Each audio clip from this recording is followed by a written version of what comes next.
You're gonna be alright, just hold on for one night.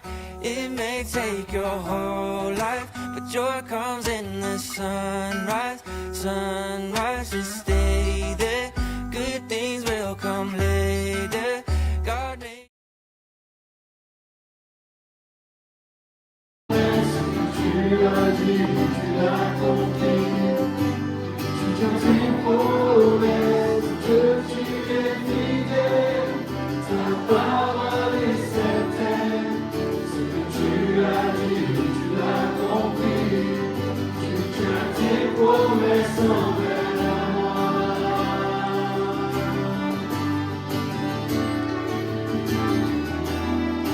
Oh, quelle grâce, Amen.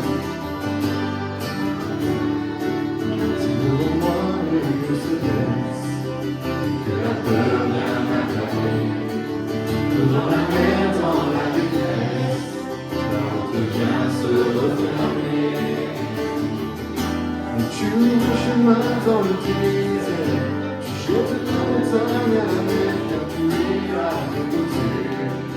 Rien ne pourra m'arrêter.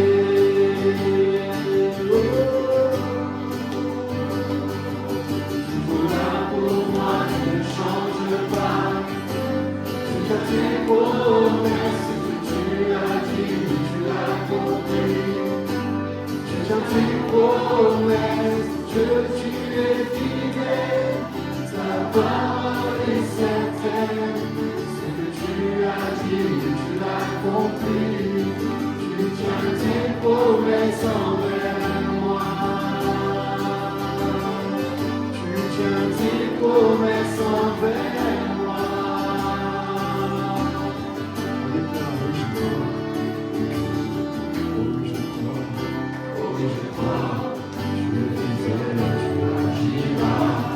Oui, je crois, oh oui, je crois, ce que tu dis, oui, tu le feras.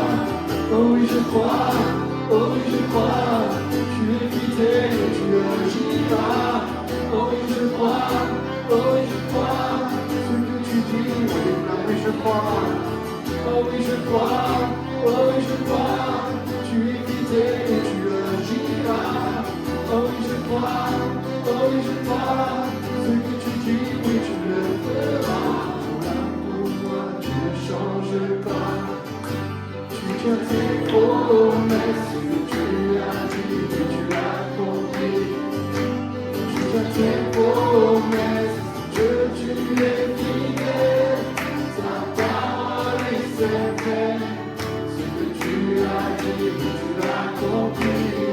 Tu tiens tes promesses envers moi. Tu tiens tes promesses, que tu as dit, tu l'as compris.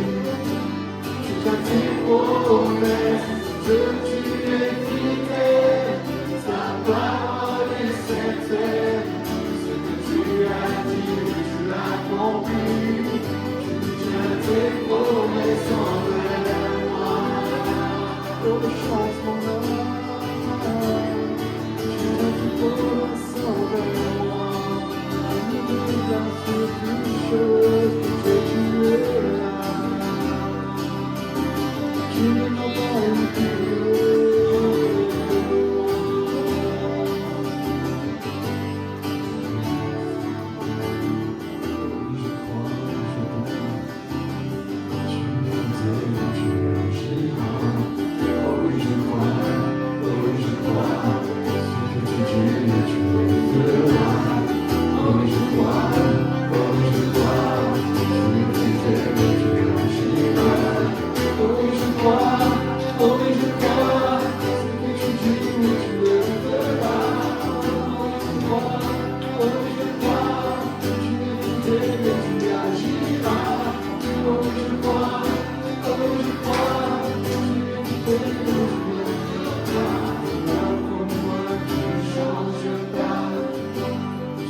promesses envers moi.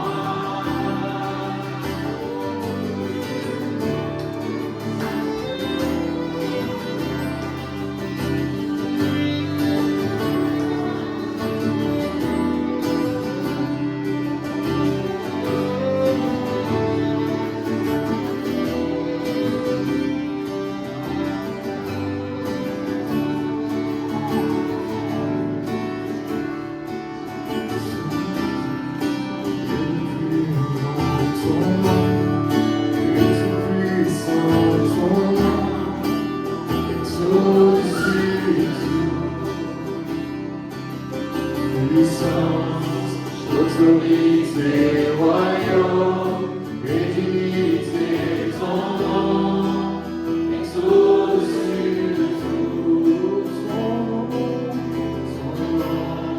et le plus grand ton nom, et tout puissant ton nom, exauce-tu tout puissance, autorité, royaume.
Shine.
Tout est permis, tout est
présente, on dit qui on est, et on se définit, on explique un peu notre parcours, ainsi de suite.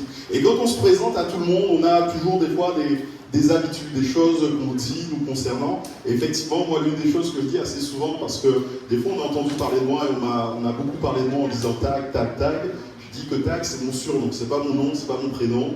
Mes parents m'ont donné un prénom, Christophe. Mais tag, c'est le diminutif de mon nom de famille, Tagliamento. Et donc voilà, ça permet des fois de briser la glace aussi comme ça et de s'introduire auprès des uns et des autres. Mais c'est tellement important de savoir se présenter. Si je vous demandais comment vous vous présentez, qu'est-ce que vous allez dire de vous? Et quand j'ai rencontré quelques-uns tout à l'heure, chacun a pu parler et exprimer ce qu'il est. Mais la Bible nous enseigne que la manière dont nous devons nous définir n'est pas tant ce que nous devons ou ce que nous pensons de nous, mais plutôt ce que Dieu lui dit de nous. J'aime beaucoup ce passage, et vous connaissez ce passage, on le trouve dans l'Exode au chapitre 3, quand Moïse est face au buisson ardent. Et Dieu lui confie cette grande mission, va et délivre mon peuple. Et à un moment donné, Moïse va poser cette question à Dieu, mais qui suis-je pour aller vers Pharaon et pour faire sortir d'Égypte les enfants d'Israël? Il pose cette question à Dieu, il dit, mais qui est-ce que je suis, Seigneur? Tu m'envoies moi pour remplir une tellement grande mission. Il ne faut pas oublier qu'à ce moment de l'histoire, Moïse avait déjà essayé d'être le libérateur. Il avait essayé par ses propres moyens. Il avait tué cet Égyptien, il avait caché son corps, et il pensait qu'à un moment donné, le peuple réaliserait qu'il est ce grand libérateur qui est venu, que Dieu a annoncé, et qu'il enverrait pour eux. Et il pose cette question à Dieu, qui suis-je? Et ce qui est assez beau et extraordinaire, c'est la réponse de notre Seigneur. Alors qu'il est là devant ce buisson ardent, devant la représentation de Dieu, que Dieu lui a parlé de lui, Dieu lui a donné quelque part son prénom, Yahweh, vous connaissez le tétragramme là, Dieu s'est présenté à lui, et que lui dit à Dieu, mais alors qui suis-je? Dieu lui répond, juste le verset d'après, je serai avec toi. Je serai avec toi. Des fois dans la Bible, les réponses de Dieu ou des réponses de Jésus ont l'air un peu de taper à côté en fait. Je te demande qui je suis et toi tu me dis, je serai avec toi. Il y a quelque chose qui ne matche pas, il y a quelque chose qui ne va pas là en fait. Mais je pense que ça va très bien en fait. Dieu ne se trompe jamais. Dieu ne répond jamais à côté lorsqu'on lui pose une question. Dieu n'est jamais celui qui oublie ce qu'on lui a posé comme question. Il continue son discours ou son dialogue en oubliant ce qu'on lui a demandé. Il sait très bien ce que Moïse lui a demandé. Moïse lui a demandé qui suis-je? Et lui répond ce que Moïse a besoin de savoir. Je serai avec toi. Parce qu'en fait, c'est à partir du moment où Moïse a marché avec Dieu. C'est à partir du moment où Moïse a été celui qui était proche de Dieu. C'est à partir du moment où Moïse a été en communion avec Dieu qu'il est devenu celui qu'il devait être.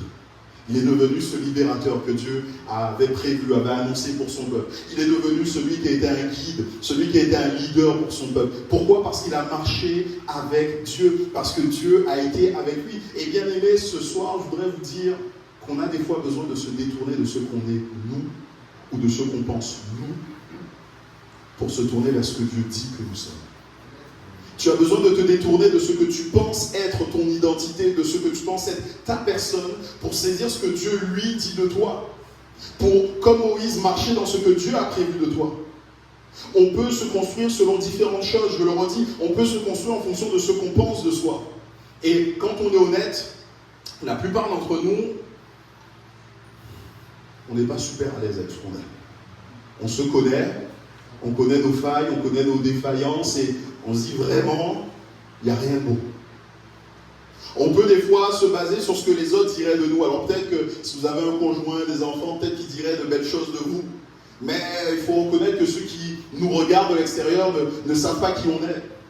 On pourrait se construire sur ce qu'on pense que les autres pensent de nous. Alors là, on est sur des supputations et on ne va pas s'en sortir. La bonne chose à faire, c'est de se baser sur ce que Dieu dit de nous. En Christ, nous pouvons découvrir qui nous sommes. En Christ, tu vas découvrir qui tu es. En Christ, tu vas découvrir que tu as une valeur à ses yeux. Tu as été créé pour un but, pour quelque chose de bien précis. En Christ, tu vas découvrir que Dieu a tracé ta vie et tu as une destinée. Et surtout qu'il t'accepte tel que tu es. Et ce soir, c'est ce que je voudrais qu'on regarde à ce que Dieu dit de nous. Et on pourrait faire une lecture dans la Bible, dans l'évangile, non pas l'évangile, pardon, l'épître, la première épître de Jean, au chapitre 2, au verset 28. Et on va lire quelques versets au chapitre 3 et le verset 3. Et ce passage va être pour nous comme... Le passage va nous permettre de comprendre ce que Dieu dit de toi. 1 Jean chapitre 2 verset 28, il nous dit « Et maintenant, petits enfants, demeurez en lui, afin que lorsqu'il paraîtra, nous ayons l'assurance qu'à son avènement, nous n'ayons pas la honte d'être éloignés de lui. Si vous savez qu'il est juste, reconnaissez que quiconque pratique la justice est né de lui. Voyez quel amour le Père nous a témoigné pour que nous soyons appelés enfants de Dieu, et nous le sommes. Si le monde ne nous connaît pas, c'est qu'il ne l'a pas connu. Bien-aimés, nous sommes maintenant enfants de Dieu et ce que nous serons n'a pas encore été manifesté. Mais nous savons que lorsqu'il paraîtra, nous serons semblables à lui, parce que nous le verrons tel qu'il est. Quiconque a cette espérance en lui se purifie comme lui-même est pur. Amen. Et ce que je voudrais qu'on considère, c'est cette petite expression, enfant de Dieu. 3 petits mots. Enfant de Dieu. Même si nous savons que nous sommes enfants de Dieu, ce n'est pas forcément la première chose à laquelle nous pensons. Nous voyons Jésus comme notre sauveur, et à raison, comme notre sauveur, comme notre Seigneur. Nous voyons Jésus comme celui qui a effacé nos péchés, celui qui nous a libérés du poids de la culpabilité du péché. Et c'est vrai. Mais il n'a pas fait que cela, Jésus. Il nous a fait rentrer dans la famille de Dieu. Nous sommes maintenant enfants de Dieu. Pourquoi? Parce qu'avant, nous étions juste des créatures de Dieu. Dans notre langage populaire, on dit qu'on est tous les enfants du bon Dieu, mais ce n'est pas réel. En tout cas, la Bible ne nous décrit pas des choses comme ça. Nous sommes tous créatures de Dieu, mais c'est au moment où nous acceptons Jésus comme notre sauveur que nous devenons enfants de Dieu. Or, à ceux qui ont reçu son nom, ceux qui ont cru en elle, il a donné le pouvoir de devenir enfants de Dieu, nous dit la Bible. Avant cela, nous ne sommes que des créatures. Et à ce moment-là, on devient enfant de Dieu. Et on devient enfant de Dieu, Jean nous dit bien, à cause de l'amour qui a été défini. L'amour de Dieu est ce qui nous définit. Parce que Dieu nous a aimés, parce que Dieu t'a aimé, tu es appelé enfant de Dieu. Ce n'est pas autre chose qui fait de toi un enfant de Dieu. Ce n'est pas autre chose qui te conduit à être enfant de Dieu. Dieu, à cause de sa grâce, de son amour, a décidé de t'appeler enfant de Dieu. C'est un choix qui vient et qui lui revient à lui. C'est une décision qui vient de lui et qui ne concerne que ce que lui fait. C'est lui qui a décidé de ta valeur et c'est pour ça que lui a décidé de t'appeler enfant de Dieu. C'est assez extraordinaire pour nous de le réaliser et on comprend encore plus lorsqu'on lit cette parabole de Matthieu 13. Vous savez, cette parabole des terrains, du trésor de Grand Prix, et de la perle de Grand Prix. On voit que l'homme qui a trouvé le trésor va donner tout ce qu'il a. L'homme qui a trouvé la perle va donner tout ce qu'il a. Il va lui-même définir le prix de la perle et du trésor. Il va tout abandonner pour la saisir. L'amour de Dieu, c'est cela, c'est cette puissance qui nous a transformés d'ennemis qu'on était. Éphésiens 2 nous le dit. Alors que nous étions morts par nos offenses, alors que nous étions des enfants de rébellion, alors que nous nous tenions loin de Dieu, Dieu nous a aimés. Dieu t'a aimé. Par le grand amour qu'il a manifesté, il t'a aimé. Il t'a aimé et t'a appelé enfant de Dieu. Et j'aime beaucoup penser à cela comme une cérémonie d'anoblissement.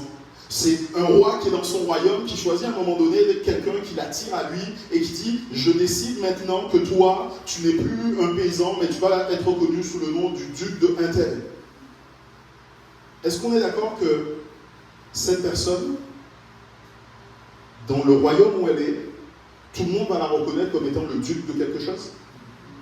Pourquoi? Parce que la personne la plus importante du royaume, la personne qui gère le royaume, le roi, a décidé qu'elle était duc. Vous imaginez si jamais elle vit cette chose, la personne, et qu'elle se dit après, mais non, je ne suis pas vraiment duc en fait.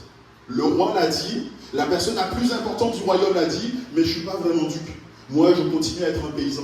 Ou pire encore, imaginez que cette personne commence à se dire, le roi a dit ça, mais le roi de l'autre pays, celui dans lequel je ne vis pas, celui qui est mon adversaire, celui qui est mon ennemi, dit que je suis qu'un paysan, alors je suis un paysan. Des fois, est-ce qu'on n'est pas comme ça en fait, en tant qu'enfant de Dieu? Qui est la personne la plus importante de notre royaume? La Bible nous dit que nous avons été transportés dans le royaume du Fils de son amour. La personne la plus importante, et on l'a chanté tout à l'heure, c'est Jésus, le roi des rois, le Seigneur des seigneurs. Et lui, il a décidé de t'appeler enfant de Dieu. Et toi, tu dis, oh ben non, il a dit, mais c'est le roi, il peut se tromper, c'est pas vraiment ça, je ne suis pas enfant de Dieu. Ou pire encore, tu laisses ceux du dehors, ceux qui ne sont pas du royaume de Dieu, définir qui tu es. Et te dire comment tu devrais être. et te dire comment tu devrais marcher, te dire comment tu devrais vivre. Non, tu as reçu un titre, tu as reçu une position parce que Dieu t'aime. Il a dit, tu es enfant de Dieu. Alors bien sûr, ça va quelque part à l'encontre de notre fonctionnement. Parce que oui, je suis enfant de Dieu, j'ai reçu un titre, mais j'ai rien fait pour mériter ce titre. Je me connais, je sais qui je suis au fond de moi-même. Je sais comment ça se passe lorsque malheureusement on quitte les murs de l'église. J'aimerais être autrement, mais je sais comment je suis. Mais ce n'est pas un mérite, c'est une grâce. C'est un cadeau non mérité, c'est ça le terme grâce. Et justement, c'est ce que Dieu a fait pour toi. Et Jean le précise, ce n'est pas à cause de notre justice, il le dira. Si vous savez qu'il est juste, reconnaissez que quiconque pratique la justice est né de lui. Jean nous l'explique, c'est la justice qui nous permet, ce n'est pas parce qu'on va faire des choses justes que nous serons sauvés. C'est parce que nous sommes sauvés que nous faisons des choses justes. Et nous ne devons jamais nous tromper sur le sens, sur la manière dont les choses doivent se dérouler. Et des fois, nous, on veut mettre en avant ce que nous sommes capables de faire. Mais ce qui est important, avant tout, premièrement, c'est l'amour de Dieu. Et nous ne devons jamais perdre ça de vue. L'amour de Dieu. Avec ma femme, en venant, on se faisait cette réflexion. Ça fait maintenant 8 ans que nous sommes en Haute-Savoie.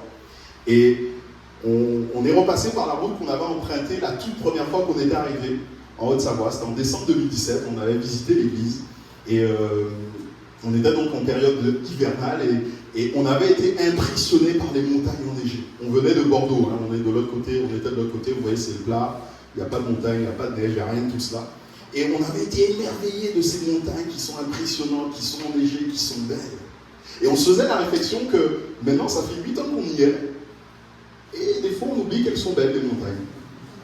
Avant, je me souviens qu'à chaque fois, on se levant, on regardait les montagnes enneigées. Quand je visitais les différents frères et sœurs, quand j'apprenais à connaître l'église, l'une des choses que j'aimais faire, surtout, il y en avait qui avaient de très belles vues sur les montagnes ou sur le lac.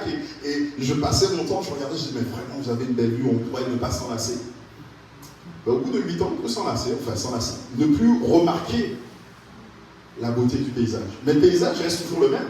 C'est juste nous qui perdons de vue l'extraordinaire beauté de ce paysage. Et nous parlons tout le temps de l'amour de Dieu, nous parlons tout le temps de l'amour de Jésus. Nous sommes tout le temps à nous dire, mais grâce à cet amour, nous avons été sauvés, grâce à cet amour, nous nous tenons là. Mais est-ce que des fois, nous ne perdons pas de vue la beauté de cet amour? La profondeur, la grandeur. C'est d'ailleurs ce que Jean nous dira. Il a dit, mais voyez de quel amour le Père a témoigné. C'est exactement la même expression que les disciples avaient utilisée quand ils étaient dans la barque avec Jésus et que Jésus avait fait taire les éléments, mais ils ont dit, mais quel est celui-ci à qui même les éléments sont soumis? En fait, c'est une expression qui voulait dire, mais d'où ça vient? C'est de quel pays ça? Ils étaient là en train de réaliser que ce à quoi ils sont en train de faire face n'est pas quelque chose de commun, n'est pas quelque chose qu'ils ont tous les jours, n'est pas quelque chose qui est habituel. Voyez de quel amour le Père nous a témoigné pour que nous soyons appelés enfants de Dieu. Est-ce que nous nous laissons inspirer par cet amour encore? Est-ce que nous laissons cet amour encore travailler notre cœur? Est-ce que nous laissons cet amour encore changer ce que nous sommes? Paul nous invite à réaliser la grandeur, la hauteur, la profondeur, la largeur de l'amour. Comment il dit dans Ephésiens 3,19? Que vous puissiez comprendre avec tous les saints quelle est la largeur, la longueur, la profondeur et la hauteur et connaître l'amour de Christ. Bien aimé, la largeur de l'amour de Christ. La largeur nous parle de tous ceux que Dieu est capable d'aimer. Car Dieu a tant aimé les chrétiens de la DD de Bolène. Il a envoyé Jésus-Christ juste pour eux. Pour les autres, non, il a aimé le monde. Il a aimé le monde, il a aimé tous les hommes qui ont vécu dans le passé, les hommes qui vivent aujourd'hui et ceux qui vivront demain. Il les a tous aimés. Il n'est pas restreint dans son amour. La largeur de son amour, c'est cela. Un amour qui est si grand qu'il est capable d'accueillir tout le monde. La longueur de l'amour de Dieu. Jésus lui-même nous a dit, mais je suis avec vous tous les jours, bien aimés. Qu'importe ce par quoi vous passez, qu'importe le moment où vous êtes dans votre vie, je suis avec vous tous les jours. J'aime me rappeler ces paroles du prophète Jérémie qui me dit, mais voilà ce que je veux repasser dans mon cœur, les compassions de Dieu ne sont pas épuisées, elles ne sont pas à leur terme. L'amour de Dieu n'a pas une DLC. Vous savez ce que c'est la DLC? Date limite de consommation. savez, c'est le produit, là, quand vous allez au supermarché, quand on arrive à la date, on vous le fait à moins 40, moins 50%. Pour le consommer rapidement. Pourquoi? Parce qu'en fait, après ça, on n'est pas sûr que le produit soit toujours bon. Sa qualité nutritive peut être abîmée, sa beauté, tout ça. L'amour de Dieu n'a pas de DLC. L'amour de Dieu restera toujours l'amour de Dieu. Hier, aujourd'hui et demain, l'amour de Dieu sera toujours l'amour de Dieu. Il nous dit que vous sachiez quelle est la profondeur de l'amour de Dieu. C'est-à-dire que l'amour de Dieu n'est pas superficiel. Quelque chose de superficiel, quelque chose qui vient et qui s'en va. Quelque chose qui, à la moindre occasion, aura disparu. L'amour de Dieu est stable et immuable. Il dure dans le temps. Et enfin, il nous parle de la hauteur, donc il nous parle de cette intensité de l'amour de Dieu. Et cette intensité de l'amour de Dieu, c'est ce qui nous permet de comprendre que Dieu a choisi, au travers de la croix, de nous donner la vie. Voilà à quel point l'amour de Dieu était intense. Il voulait nous donner la vie et il était capable d'accepter la croix pour ça. Et au travers de ce verset, ce que Paul veut simplement nous faire comprendre, c'est que Dieu nous a infiniment aimés. Dieu t'a infiniment aimé. Il t'a infiniment aimé au point de t'appeler, au point de te donner ce titre d'enfant de Dieu. Oh, j'aurais pensé que ça vous aurait fait plus plaisir. Mais ne vous inquiétez, j'espère qu'à la fin vous serez convaincus. Parce qu'en fait, il ne vous a pas simplement donné un titre. On pourrait rester sur le fait de dire qu'il m'a donné un titre. Il a juste fait un ravalement de façade. Vous savez, on a nettoyé la devanture, on a collé une belle étiquette dessus, mais derrière, c'est toujours la même chose. Des fois, on a des infiltrations d'eau et certains propriétaires pas très... ils vont cacher ça, ils vont mettre un joli lambris devant. Tada! Voilà, c'est un titre. Mais Jean précise, voyez de quel amour le Père nous a témoigné pour que nous soyons appelés enfants de Dieu, et il précise, et nous le sommes. Et nous le sommes. Tu es enfant de Dieu. Ce n'est pas simplement un titre, ce n'est pas juste quelque chose qu'il a mis comme ça devant toi. C'est une réalité. Et c'est tellement beau de réaliser que la Bible ne nous parle pas que d'adoption. La Bible pourrait nous parler que d'adoption, bien aimé. La Bible pourrait inspirer, le Saint-Esprit aurait pu inspirer les auteurs bibliques pour qu'ils ne nous parlent que d'adoption. De dire que Jésus-Christ a choisi de nous adopter, ce serait déjà un miracle et une grâce extraordinaire. Que le Dieu de l'univers choisisse de m'adopter, moi, qui suis tellement petit, qui fais si peu de choses. Mais il a décidé de bien plus que cela. Il a décidé de dire, celui qui est à Christ est une nouvelle créature. Jésus-Christ lui-même disait quand il était sur sa terre, il te faut naître de nouveau. Il veut que tu sois son enfant, il veut que tu sois selon ce qu'il est, tout simplement. La Bible, et c'est un principe biblique, nous dit qu'on engendre simplement selon notre espèce. Et là, ce que Dieu veut nous faire comprendre, c'est qu'il nous a engendrés selon ce que lui-même est. Quand je dis ça, je ne veux pas dire que nous sommes appelés à être divins. Mais ce que je veux dire par là, c'est que le Saint-Esprit nous appelle à être à l'image du Fils de Dieu. Celui qu'on appelle Jésus. Car ceux qu'il a connus d'avance, il les a aussi prédestinés à être semblables à l'image de son Fils, afin que son Fils soit le premier-né de beaucoup de frères. Nous sommes appelés à être transformés à la ressemblance, à ressembler à Jésus-Christ. Et tant que nous sommes ses enfants, nous devons être dans une relation étroite et aimante avec lui.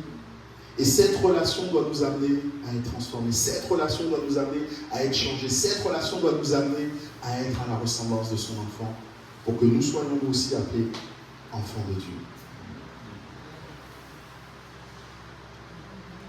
Mais des fois, on se pose beaucoup de questions sur ce qu'être est un enfant de Dieu, sur ce qu'est un enfant de Dieu. Et j'aimerais qu'on s'arrête peut-être rapidement sur ce que Jésus lui-même a pu connaître. La Bible et ces gens qui nous disent, si le monde ne l'a pas connu, si le monde ne nous connaît pas, c'est qu'il ne l'a pas connu lui-même. Et Jésus n'a pas été reconnu par le monde. Et Jésus n'a pas dépendu du monde pour savoir ce qu'il était. Vous imaginez si Jésus avait voulu dépendre du monde pour définir qui il était? Encore aujourd'hui, beaucoup se posent des questions sur qui est Jésus, ce qu'il a vraiment fait. Et pourtant, Jésus a dit clairement ce qu'il était. Mais dans la parole de Dieu, certains arrivent à trouver, ou en tout cas pensent, que Jésus ne serait pas celui qui dit qu'il est. Ou en tout cas celui que nous, on dit qu'il est. Jésus a accepté l'adoration. Alors que lorsqu'il était dans le désert et que le diable était là, il a dit au diable, mais on n'adore que l'éternel Dieu. Et pourtant, quand Thomas va planter ses mains dans ses côtés, dans ses blessures, il va dire, mon Seigneur et mon Dieu, et va l'adorer, et Jésus va accepter cette adoration. Mais certains disent, mais non, Jésus-Christ n'a jamais dit qu'il était Dieu. Il n'a pas exprimé clairement. C'est vrai qu'il n'a pas dit quand il était sur le mont des Oliviers, quand il faisait beaucoup de discours, mais quand même. On trouve dans Marc 14, verset 61, le souverain sacrificateur l'interrogea de nouveau et lui dit, es-tu le Christ, le Fils de Dieu béni? Jésus répondit, je le suis.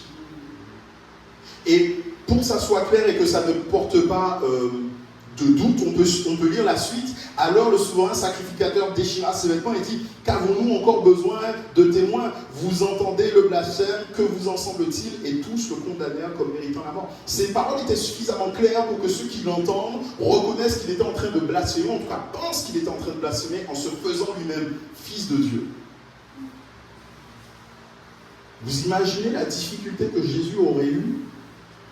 Alors que là, on a encore des personnes qui, aujourd'hui, avec tout ce que nous avons, qui aujourd'hui ne sont pas capables de reconnaître Jésus comme leur sauveur, comme le roi, comme le Dieu qui devait venir. Ils le voient simplement comme un prophète. Alors qu'aujourd'hui encore, certains le voient comme une divinité mineure et ni tout ce qu'il serait capable de faire, ni que le monde a été fait par lui, pour lui et en lui. Alors qu'aujourd'hui encore, certains pensent qu'il ne serait qu'un mythe. Vous imaginez la difficulté pour Jésus lorsqu'il est dans Matthieu chapitre 16 et qu'il dit à ses disciples, mais qui dit-on que je suis? S'il s'était arrêté simplement à ce que les gens disaient de lui, est-ce que vous pensez qu'on aurait l'évangile comme on l'a aujourd'hui?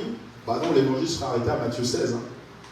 Mais parce que Jésus savait bien plus ce qu'il était, et parce que ce qu'il était lui ne dépendait pas de ce que les autres disaient de lui, mais de ce que son Père disait de lui. Ça fait toute la différence.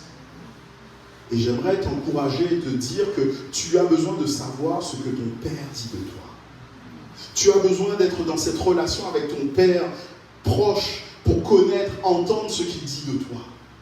Il a des choses à te dire, il a des manières de te parler, mais si tu te tiens loin de lui, si jamais tu es à distance de lui, comment est-ce que tu sauras? C'est son amour qui t'a transformé, c'est son amour qui a fait de toi un enfant de Dieu. Tu ne peux pas te tenir loin de son amour, tu dois être proche de lui. Vous imaginez Jésus? Comment est-ce qu'il a pu résister au fait, des fois, qu'il était porté au nu par certains?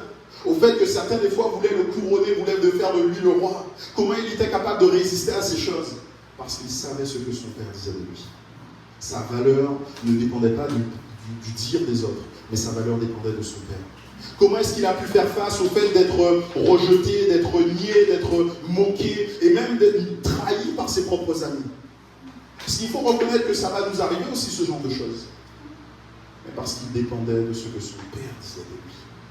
Il savait passer du temps dans la présence de Dieu.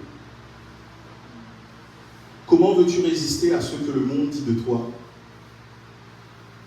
Si, à l'inverse de ton grand frère Jésus, tu ne passes pas du temps avec ton Père? Comment tu veux résister à ce que tu penses de toi-même si, à l'inverse de ton frère Jésus, tu ne passes pas du temps avec ton Père? Si, à l'inverse de ton frère Jésus, tu fuis la présence de Dieu, tu ne cultives pas cette présence de Dieu. Ce n'est pas tout de venir un dimanche matin dans une église évangélique, même si c'est la Dédé de Bolène, merci Seigneur pour la Dédé de Bolène, mais ça ne suffit pas juste d'entrer dans le bâtiment. Tu as besoin d'une relation avec Dieu. Tu as besoin d'être en contact avec lui. En contact comme un enfant est en contact avec son Père. Comme un enfant est en contact avec son Père. J'aime quand Jean lui-même, à certains moments, il nous parle et il dit, dans le passage que nous avons commencé à lire, et maintenant, petits enfants, il nous dit. Petits enfants. Et même Jésus dira, il nous faut redevenir comme des petits enfants. Je pense que la précision est importante. Les petits enfants ont cela de particulier qu'ils croient ce que leurs parents leur disent. Si papa ou maman a dit ça, c'est ça en fait. On ne va pas chercher à comprendre. Et vous qui avez eu des enfants, des petits enfants qui sont rentrés à l'école, ils allaient et certainement à l'école ils ont dû dire bah non, mon papa a dit que c'était comme ça, donc c'est comme ça. Mais plus ils commencent à grandir, vous allez vous rendre compte de quelque chose, c'est qu'il va y avoir une inversion. Les paroles des parents vont devenir de moins en moins importantes, ou en tout cas, elles vont être challengées par d'autres paroles. Et alors que vous êtes à table en train de manger, ils vont dire, ben non, la maîtresse a dit que c'était comme ça. Ou alors ils te diront, mais oui, mais un tel, mon copain, ou j'ai vu ça, ou j'ai entendu ça. Plus on grandit, plus la parole des parents devient de moins en moins importante. Devenez des petits-enfants. Apprenons à être des petits-enfants. Apprenons simplement à nous approcher de Dieu comme des petits-enfants. Nous venons des fois avec tous nos raisonnements, toute notre compréhension d'hommes, d'humains, d'adultes. Nous venons des fois avec des questionnements d'adultes, alors que ce que nous avons besoin, c'est d'une rencontre avec Dieu. Qui suis-je? Je serai avec toi. Qui suis-je? Nous sommes enfants de Dieu. Dieu l'a démontré par son amour.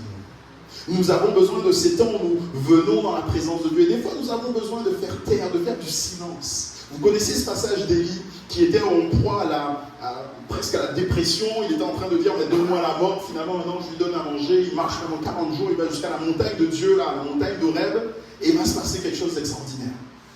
Le vent va passer, un vent qui déchire les rochers. Mais Dieu n'était pas dans le vent. Un tonnerre va retentir, un bruit comme jamais entendu sur la surface de la terre. Mais Dieu n'était pas dans le bruit. Le feu qui consume tout va passer. Mais Dieu n'était pas dans le feu. Et après, il va nous être dit qu'il va avoir le bruit d'un fin silence, le murmure d'un fin silence. Si on traduit mot à mot, c'est ce qu'il nous dit. Le murmure d'un fin silence. Et dans le murmure d'un fin silence, Dieu va parler à Élie. On a besoin de faire taire les bruits du dehors. Et je trouve tellement intéressant ce concept de se dire qu'on va sortir l'église des quatre murs, qu'on va se retirer quelque part et on va se trouver un endroit où on va faire taire les bruits de tout autour de nous. On va oublier le fait de se dire il faut que je rentre à la maison, il faut que je cours faire ça. On est là, on fait taire les bruits du dehors. On a aussi besoin de faire taire les bruits du dedans. Dans le cas d'Élie, il y avait tellement de bruit au dedans dans son cœur. Des bruits qui le conduisaient à dire, mais moi je ne suis pas meilleur que mes pères. Là encore, il remettait en cause qui il était. Je ne suis pas meilleur que mes pères. J'ai fauté moi aussi. Je suis resté moi seul. Mais il avait besoin de faire taire les bruits du dedans pour entendre ce que Dieu avait à lui dire, pour réaliser ce que Dieu voulait lui dire. Tu es enfant de Dieu. Tu es enfant de Dieu et ce que tu seras n'a pas encore été manifesté. Et j'aime réaliser cette parole toute nouvelle que Dieu nous donne. Tu es enfant de Dieu, mais ce que tu seras n'a pas encore été manifesté. Bien sûr, on a des indications.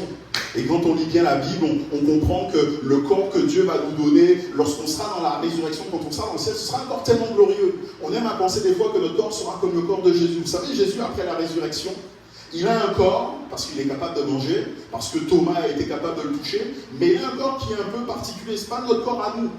Un corps où il y a une pièce fermée, entièrement fermée, et pouf, il apparaît dans la pièce. Un corps où, alors qu'il est en train de parler à ses disciples comme ça, il s'élève dans les cieux et il monte et il disparaît à leur vue. La Bible nous dit que nous, on aura certainement un corps glorieux. Il n'y aura plus ni pleurs, ni cris, ni maladies. Il n'y aura plus besoin de soleil parce que Dieu lui-même sera notre soleil. Waouh, c'est extraordinaire. Mais je pense que ce n'est pas ce que la Bible veut nous dire quand elle nous dit que ce n'a pas encore été manifesté. Je pense qu'il y a tellement plus à vivre. Nous sommes enfants de Dieu. Je pense que ça veut dire que nous allons rentrer dans la famille de Dieu. Nous allons rentrer dans la famille de Dieu et souvent quand on parle de la famille de Dieu, on va penser à l'ensemble des croyants, on va penser à l'Église et c'est une réalité. Nous sommes la famille de Dieu. Mais si je veux être plus précis, être enfant de Dieu pour moi veut dire que nous faisons notre entrée dans la communauté de Dieu. La communauté de Dieu existait avant toute chose, elle a toujours existé et cette communauté était unie dans l'amour. C'est d'ailleurs une des preuves, en tout cas une démonstration de ce que nous croyons. Vous savez, nous sommes une église pentecôtiste et nous sommes aussi une église triunitaire. Nous croyons la Trinité. Nous croyons que Dieu se présente, se représente à l'homme, se démontre à l'homme, se révèle à l'homme en trois personnes. Dieu le Père, Dieu le Fils et Dieu l'Esprit. Et la Bible nous dit Dieu est amour. Mais l'amour n'existe pas s'il n'y a pas de démonstration d'amour. Pour dire que Dieu est amour, il faut qu'il y ait une preuve d'amour, il faut qu'il y ait quelqu'un à aimer. Et la Bible nous dit que Dieu est dans cette Trinité. Lorsqu'on comprend la Bible nous enseigne qu'il y a toujours eu cette Trinité, Dieu le Père, Dieu le Fils, Dieu le Saint-Esprit, et qu'il y a toujours eu cet amour entre Dieu le Père, Dieu le Fils et le Saint-Esprit dans la Trinité de Dieu. Et quand la Bible nous dit que ce que nous serons n'a pas encore été manifesté, je pense que la Bible est en train de nous dire nous allons faire partie de la communauté de Dieu. Dieu le Père, Dieu le Saint-Esprit, Dieu le Fils, Dieu va nous accepter dans cette communauté. Alors que nous sommes à l'image du Fils, nous allons rentrer dans cette communauté. Bien sûr, Dieu va rester Dieu et nous ne serons jamais Dieu. Comprenez bien ce que je vous dis. Mais il nous accueille dans sa famille. Il nous accueille dans sa présence. Et c'est pour ça que Jean, dans le passage que nous avons lu, finit en disant que celui qui a cette espérance se purifie lui-même. Pourquoi il est en train de nous dire? Parce que Dieu est pur, nous devons nous aussi être purs. Parce que nous allons rentrer dans sa communauté. Parce que nous sommes appelés ses enfants. Parce que nous sommes ce que lui, il est. Tu es enfant de Dieu. Et ce n'est pas simplement un titre. C'est une réalité. Nous allons terminer, et si vous voulez bien revenir pour un temps où nous allons déjà nous tenir devant Dieu, le prier, mais aussi le louer pour son amour, sa grandeur. Je voudrais nous rappeler que la relation qui compte le plus dans notre vie doit être notre relation avec Dieu. Aucune relation sur terre ne pourra jamais nous façonner comme la relation de Dieu avec son enfant. Qui suis-je? Je serai avec toi. Qui suis-je? Je serai avec toi. La relation que tu as avec Dieu est la relation la plus importante de ta vie. Et nous avons besoin de nourrir cette relation. Nous avons besoin de nous tenir encore et de laisser cette relation changer, transformer ce que nous sommes. Mais nous avons surtout besoin de savoir que ce n'est qu'en Dieu que nous pourrons définir comme nous sommes. Ce n'est pas ailleurs, ce n'est pas dans le monde, ce n'est pas dans le regard d'un conjoint, ce n'est pas dans le regard d'enfant, ou que sais-je encore, dans l'épanouissement professionnel que nous allons définir ce que nous sommes, que tu vas définir ce que tu es. C'est dans la présence de Dieu. Ta valeur, ton identité est définie par autre chose que par ce que tu portes sur toi. Ta valeur, ton identité est définie par autre chose que par l'apparence que tu renvoies. Ta valeur, ton identité est bien définie par autre chose que ce que tu penses même de toi. Je redis, c'est l'amour de Dieu qui définit cette identité. C'est l'amour de Dieu qui vient dire ce que tu es. C'est l'amour de Dieu qui vient donner ta valeur. Dieu te connaît mieux que quiconque. Dieu te connaît mieux que quiconque. Et tellement il te connaît, il a choisi de mourir pour toi. Peut-être que tu penses que pour toi, personne ne ferait un sacrifice, personne ne leverait la main, personne ne serait prêt à s'engager pour toi. Mais Jésus, lui, l'a fait pour toi. Et je veux vraiment t'encourager à réaliser cette vérité.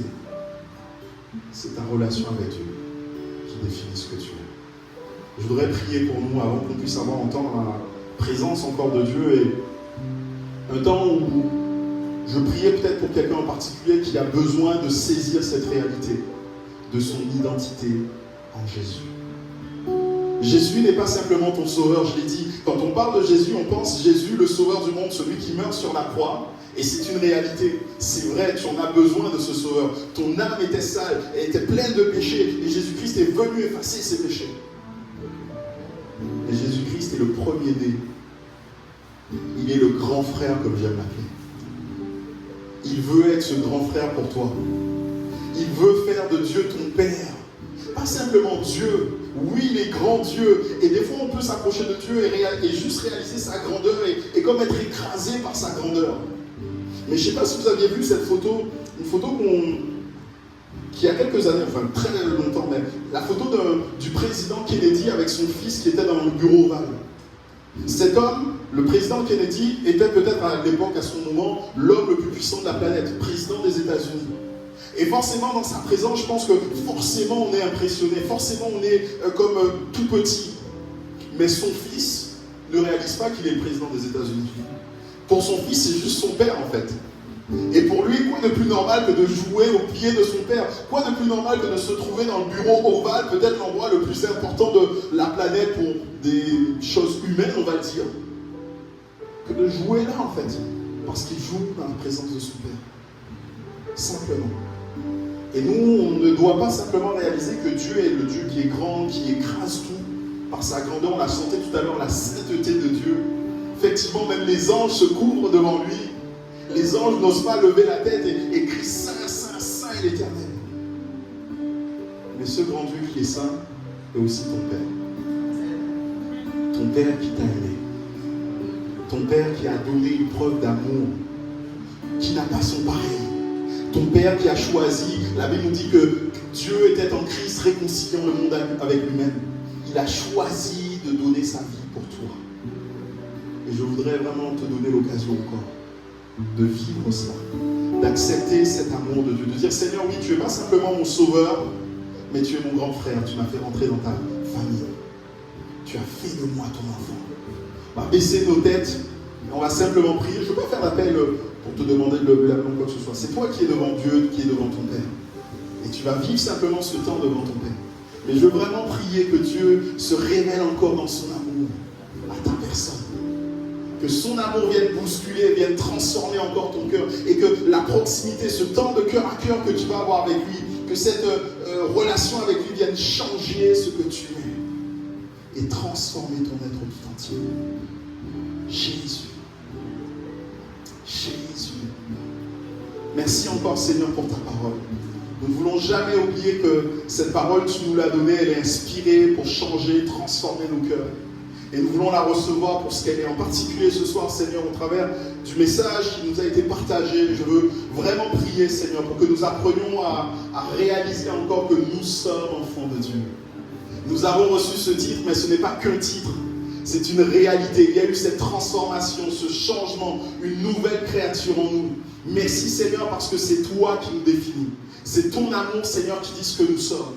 Et je veux prier pour chacun d'entre nous. Et en particulier pour ceux Seigneur peut-être qui sont en bataille avec leur identité. Ceux qui sont là en difficulté avec le fait de savoir ce qu'ils sont devant toi. Ceux qui sont en difficulté avec le fait de se définir tout simplement. Je veux prier Seigneur pour que par ton Saint-Nom, par ton amour que nous allons encore chanter, par ton amour que nous allons encore expérimenter, qu'ils réalisent, Seigneur, qu'ils sont enfants de Dieu. Merci, Seigneur, parce que, comme Moïse, nous allons faire cette expérience, alors que nous sommes devant toi et que nous te demandons, mais qui suis-je? Tu nous répondras, mais je serai avec toi. Je suis avec toi. Je prie, Seigneur, encore pour que ton amour vienne remplir les cœurs. Nous prions encore, Seigneur, pour que ton amour vienne transformer les vies. Et que, Seigneur, nous puissions te remercier, te glorifier, simplement d'avoir fait de nous des enfants de Dieu. Merci, mon roi. Amen. Gonna be alright, just hold on for one night. It may take your whole life, but joy comes in the sunrise. Sunrise, just stay there, good things will come later.